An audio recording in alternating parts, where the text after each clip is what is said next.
Bonjour et bienvenue dans cette formation Amelkis XBRL intitulée Formation Tagging XBRL. Cette formation s'adresse aux utilisateurs Amelkis et plus largement à tous ceux qui souhaitent en savoir plus sur cette norme. Sachez que si vous avez des questions, vous pouvez contacter le support Amelkis à l'adresse support@amelkis-solution.com. Dans cette formation, nous allons taguer les états primaires d'un document de référence, c'est-à-dire le résultat global, le bilan, le tableau de flux de trésorerie et le tableau de variation des capitaux propres. Nous allons également taguer les informations signalétiques obligatoires. Comme vous le savez, l'application Amelkis XBRL permet de taguer automatiquement les tableaux à partir d'un fichier Excel précisant pour chaque montant le tag à appliquer. Pour utiliser cette fonctionnalité, vous devez constituer un fichier de tagging selon le format Amelkis. Dans cette première partie de la formation, nous allons vous expliquer chacune des colonnes de ce template Amelkis. La première étape consiste à reporter les lignes de vos tableaux dans la colonne Label. Vous devez reproduire cette opération en fonction du nombre de colonnes que comporte chaque tableau. Dans cet exemple, le compte de résultat que nous souhaitons taguer présente un comparatif sur 2 années. Nous avons donc recopié les mêmes libellés une seconde fois juste en dessous. Nous avons ensuite réalisé la même opération pour le résultat global, l'actif, le passif et le tableau de flux de trésorerie. Pour la variation des capitaux propres, nous avons recopié 6 fois les lignes, puisque le tableau comporte 6 colonnes. Notez que lorsque vous copiez les lignes de vos tableaux dans le fichier de tagging, vous ne devez pas reporter les lignes qui ne comportent pas de montant. Ce sont le plus souvent des lignes de titre qui organisent les tableaux. Par exemple, dans le tableau de flux de trésorerie, vous avez une ligne qui s'appelle flux de trésorerie lié à l'activité et une autre qui s'appelle élimination des charges et des produits sans incidence sur la trésorerie ou non liés à l'activité. Et vous voyez qu'il n'y a pas de montant en face de ces lignes, il ne faudra donc pas les mettre dans le fichier de tagging. Notez aussi que vous devez reporter les lignes qui comportent des traits. L'application les remplacera automatiquement par des zéros. Passons à la colonne cross. Cette colonne permet au logiciel d'identifier l'emplacement des montants dans les tableaux, c'est-à-dire la coordonnée de chaque montant. Pour exprimer cette coordonnée, nous avons une lettre qui désigne la colonne et un nombre qui désigne la ligne. Le premier montant en haut à gauche de chaque tableau sera toujours la cellule A0. C'est à partir de ce point que toutes les autres coordonnées sont définies. Dans mon exemple, le compte de résultat comporte 4 colonnes. Le résultat 2020, la variation en pourcentage, le résultat 2019 et une seconde variation. L'année 2020 commence donc par la cellule A0 et se termine par A25, tandis que l'année 2019 commence par le cross 0 C0 et se termine par C25. Dans mon exemple, je ne tague pas les pourcentages, juste un choix, et c'est pour cette raison que je n'ai pas reporté les colonnes B et D. Nous avons ensuite réalisé la même opération pour le résultat global, l'actif, le passif, le tableau de flux de trésorerie, le tableau de variation des capitaux propres. Sachez que vous pouvez visualiser dans l'application Amelkis XBRL, dans le module de tagging automatique, il y a une fonction, quand on clique sur le bouton tableau d'aperçu, qui vous présente tous les croisements d'un tableau. Passons maintenant à la colonne Element Name. La colonne Element Name vous permet de définir le concept que vous souhaitez utiliser pour taguer. Exemple, pour la cellule A0 du document 320 000, le tag c'est revenu. Element Name c'est revenu. Passons à la colonne Role Type. Elle permet de rappeler le role type du concept que vous avez choisi. Donc 320 000 pour le résultat, 420 000 pour le résultat global, 210 000 pour le bilan, 520 000 pour le tableau de flux de trésorerie et 610 000 pour le tableau de variation des capitaux propres. Passons maintenant à la colonne période. Vous devez attribuer à chaque tag une date dans la colonne période. Cette date doit correspondre au type de concept tagué. Si votre concept est duration, vous devez taguer un intervalle. Et si votre concept est instant, vous devez taguer une date de fin de période. Dans tous les cas, vous devez respecter le format de date, année, mois et jour. Donc pour le compte de résultat, on a tagué la première colonne 2020-01-01-2020-12-31. Et pour la seconde colonne, 2019-01-01-2019-12-31. Pour le résultat global, c'est la même chose. Pour l'actif, les concepts sont instants. Donc la première colonne sera taguée 2020-12-31 et la deuxième colonne 2019-12-31. Idem pour le passif. Pour le tableau de flux de trésorerie, tous les concepts sont duration, sauf la trésorerie d'ouverture et de clôture qui se tague en fin de période. Pour la variation des capitaux propres, tous les concepts sont duration, sauf equity. Vous voyez, on a tagué 2018-12-31, 2019-12-31 et 2020-12-31. Notez que les dates se reportent sur chaque colonne de la variation des capitaux propres. Ce sont les mêmes. Passons maintenant à la colonne unité. Cette colonne vous permet de préciser l'unité à appliquer. Pour les concepts monétaires, vous devez utiliser le code devise. Dans mon exemple, EUR. Mais vous pouvez utiliser les autres codes devises que vous souhaitez. Pour les concepts qui ne sont pas monétaires, il faut utiliser l'unité prévue. Donc si vous devez taguer un résultat par action, comme c'est le cas dans mon exemple, il faut utiliser l'unité per share. Si vous voulez taguer un nombre d'actions, il faudra taguer shares en unité. Et si vous voulez taguer un pourcentage, il faudra utiliser une unité qui s'appelle pure, P-U-R-E. Passons maintenant à la colonne Scale. Dans la majorité des cas, les émetteurs présentent des données en milliers ou en millions. Le Scale permet de convertir les montants du rapport en unités en ajoutant un certain nombre de zéros. Dans mon exemple, les montants sont en milliers d'euros dans le rapport. On va donc utiliser un Scale 3, sauf pour le résultat par action qui figure en euros dans le rapport et auquel cas vous devrez mettre un Scale à 0. Passons à la colonne précision. Elle permet à l'application d'arrondir les montants tagués. Cette fonction est peu utilisée puisque les émetteurs n'arrondissent pas les montants, en général. Pour ne pas déclencher d'arrondi, vous devez être symétrique par rapport au scale. Si vous avez un scale 3, vous devez mettre moins 3 en précision, et si vous avez un scale 6, vous devez mettre moins 6 en précision. Et si vous devez taguer un résultat par action en euros avec deux décimales, comme c'est le cas dans mon exemple, vous devez mettre un scale à 0, puisqu'on est en euros, et une précision plus 2, puisque vous avez deux chiffres après la virgule. Vous pouvez vérifier que vos unités sont bien définies en générant le fichier inline.xbrl, et c'est ce qu'on verra à la fin de la formation quand on aura tagué le document. Passons maintenant à la colonne sens. Cette colonne vous permet d'inverser le signe des montants figurant dans le rapport.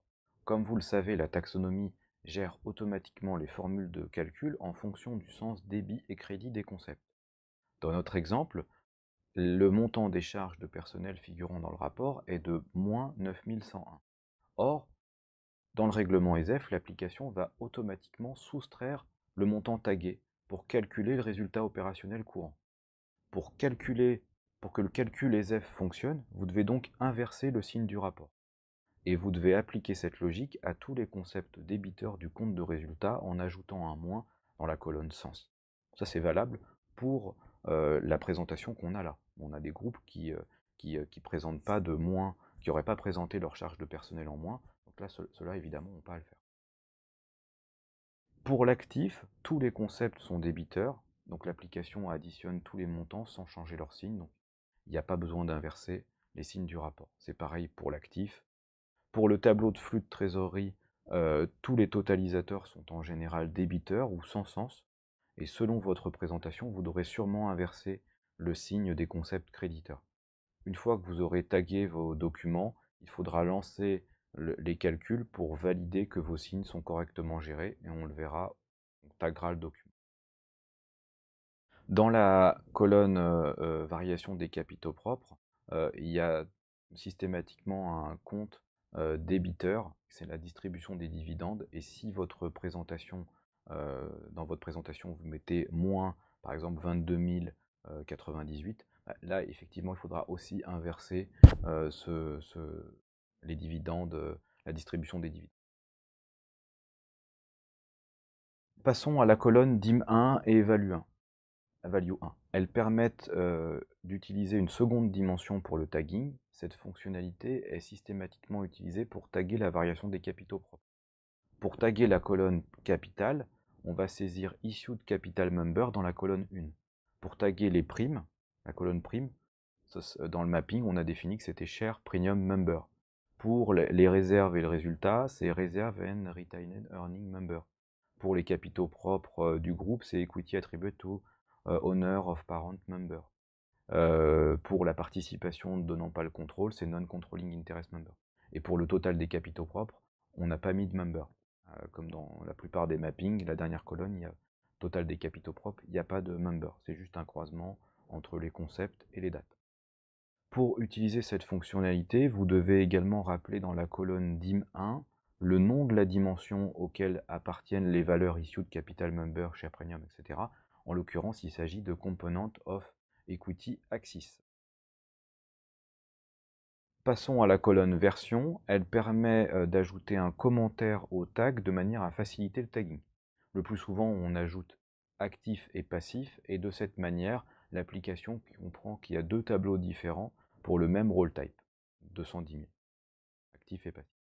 Voilà, nous avons terminé cette première partie de la formation sur la préparation du fichier de tagging, et nous allons maintenant taguer le document.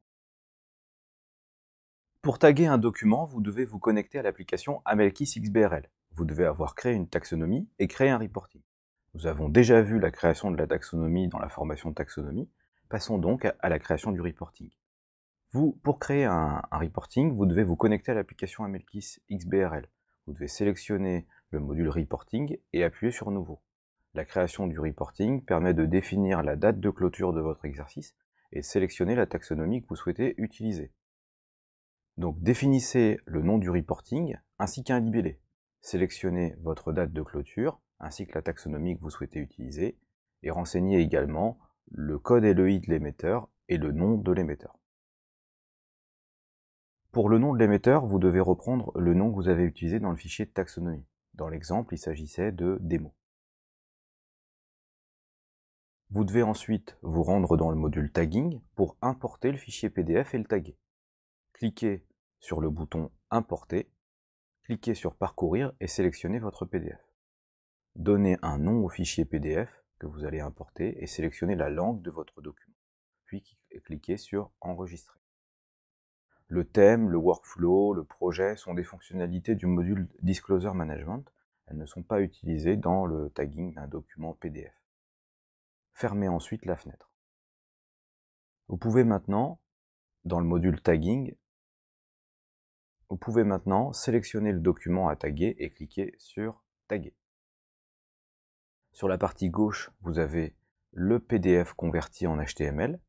Si votre document comporte plus de 50 pages, vous aurez un sélecteur qui apparaîtra en haut à gauche. Passons à la vue droite de l'écran. Vous avez deux onglets, Tagging manuel et Tagging automatique. Tagging manuel permet notamment de taguer les informations signalétiques et Tagging automatique permet de taguer les tableaux. Juste avant de taguer, vous devez également définir le format des séparateurs de milliers et de décimales que vous souhaitez utiliser. Vous devez pour cela cliquer dans le module Tagging automatique sur le bouton Détail et sélectionner le séparateur de milliers et de décimales qui correspondent à votre document. Pour taguer votre document, placez-vous maintenant dans le module de tagging automatique. Cliquez sur le bouton Import pour importer le fichier Excel de tagging. Donnez un nom au fichier Excel, sélectionnez-le et appuyez sur le bouton Enregistrer. Tous vos tableaux apparaissent dans l'application, dans le module de tagging automatique. Nous allons maintenant taguer le compte de résultat. Cliquez sur le tableau, cliquez sur le tableau, un repère apparaît.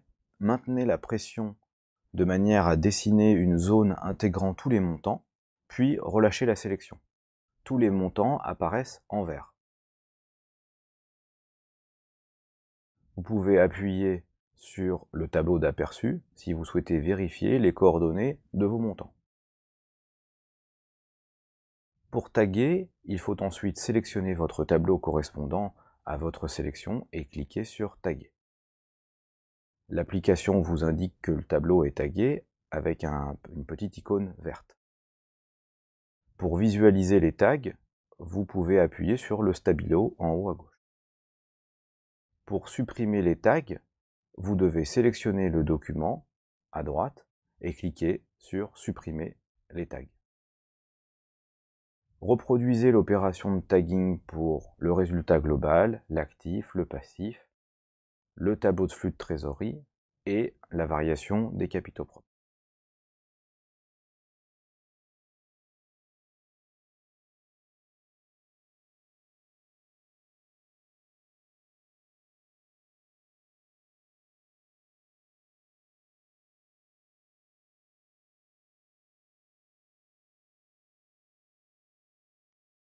Vous pouvez vérifier les formules de calcul en appuyant sur l'icône C. Et vous obtenez cette visualisation des calculs. Ce tableau reprend pour chaque montant la valeur du rapport, le signe que vous avez mis dans le tableau de tagging, la valeur taguée, donc c'est la valeur du rapport multipliée par le signe, le rappel du signe du concept, débit ou crédit, le calcul correspondant au signe qui est automatiquement généré par l'application, la valeur calculée et le statut du contrôle. Donc si c'est vrai, si tout est vert, c'est qu'il n'y a pas de différence entre les montants calculés par l'application et les montants qui figurent dans votre rapport, que les sommes se font correctement. Vous pouvez également exporter ces calculs sur Excel. Passons au tagging des informations signalétiques. ESEF impose de taguer 10 informations obligatoires. La meilleure pratique consiste à rassembler ces informations dans une page de manière à simplifier le tagging, avec le nom de l'entité, l'explication du changement de nom, la description de l'activité, l'adresse du siège social, etc. Pour taguer le nom de l'émetteur, vous sélectionnez juste dans Tagging manuel le nom de l'émetteur, la zone que vous souhaitez taguer et vous appuyez sur Taguer. Taguer toutes les informations. Les icônes vertes vous indiquent que les informations sont correctement taguées et vous pouvez appuyer sur le stabilo pour contrôler la zone taguée. Voilà, le tagging est terminé. Vous pouvez maintenant générer le rapport de conformité directement depuis l'application. Ce rapport vous permettra de corriger vos éventuelles erreurs de paramétrage, de mapping ou de tagging. Vous devez pour cela mettre à jour la taxonomie en appuyant sur le bouton « Mettre à jour la taxonomie », puis ensuite générer en appuyant sur Lancer la validation, vous allez générer le rapport. Le rapport est disponible, vous pouvez l'exporter sur Excel. Dans la majorité des cas que vous rencontrerez, ce seront des messages du type below 0, duplicate, calcul. Alors un below 0, exemple, vous avez choisi de mapper la production stockée avec le concept Other Work Performed by Entity and Capitalized. Or, ce concept est obligatoirement positif dans la taxonomie. La taxonomie ne prévoit pas, par exemple, le cas du déstockage. Vous avez la possibilité de laisser ce message ou de changer votre mapping en créant une extension. De cette manière, vous n'aurez plus le message d'erreur. Vous pouvez avoir d'autres types de messages d'erreur du type des duplicates. Exemple, vous avez un écart d'arrondi entre les capitaux propres au passif et le tableau de variation des capitaux propres. Et donc du coup, vous pouvez vous retrouver avec un d'écart entre les deux tableaux. Vous pouvez aussi rencontrer des écarts dans les calculs des agrégats. Dans la majorité des groupes, on a des écarts du fait que les comptabilités et les tableaux sont élaborés en euros et qu'ils sont présentés en milliers d'euros. Donc on a souvent des écarts d'arrondi, et ces erreurs ressortent dans le rapport de conformité, mais elles ne sont pas bloquantes. Vous pouvez aussi avoir des problèmes liés au paramétrage de la taxonomie. Exemple, vous n'avez pas ancré votre extension à un wider, vous n'avez pas créé de label pour une extension, votre libellé ne respecte pas les règles de conformité. Vous pouvez aussi avoir des problèmes de date. Par exemple, vous avez tagué un concept duration avec une date en format instant. Dans tous les cas, sachez que le support est là pour vous aider si vous avez des difficultés à comprendre les messages d'erreur et à les solutionner. Vous pouvez générer ensuite un rapport de tagging. Donc ce rapport va générer la liste de toutes les informations taguées dans le rapport. Donc ça c'est très utile également. Vous avez la possibilité de générer le fichier inline. Donc une fois que vous avez terminé d'analyser votre rapport, vous pouvez générer donc ce fichier avec la liseuse. Vous pouvez ensuite l'ouvrir dans vos téléchargements et en cliquant sur XBRN Element pour voir les éléments tagués en surbrillance. Vous pouvez sélectionner la langue d'affichage des concepts dans le viewer en cliquant sur l'icône réglage. En cliquant sur les montants, vous visualisez le détail des tags sur la partie droite, le concept, l'année, enfin plutôt la période, le montant tagué, tenant compte du signe, l'échelle. Vous avez également le code entité, le label du concept. Et si vous cliquez sur Calculation, vous avez la visualisation des formules de calcul que vous avez paramétrées. Vous pouvez également générer l'archive en cliquant sur Dépôt. Les fichiers sont formatés selon le règlement ESMA et l'archive se télécharge apparaît dans vos téléchargements et vous pouvez la prendre telle quelle et l'adresser sur le portail de l'AMF si vous êtes un groupe français.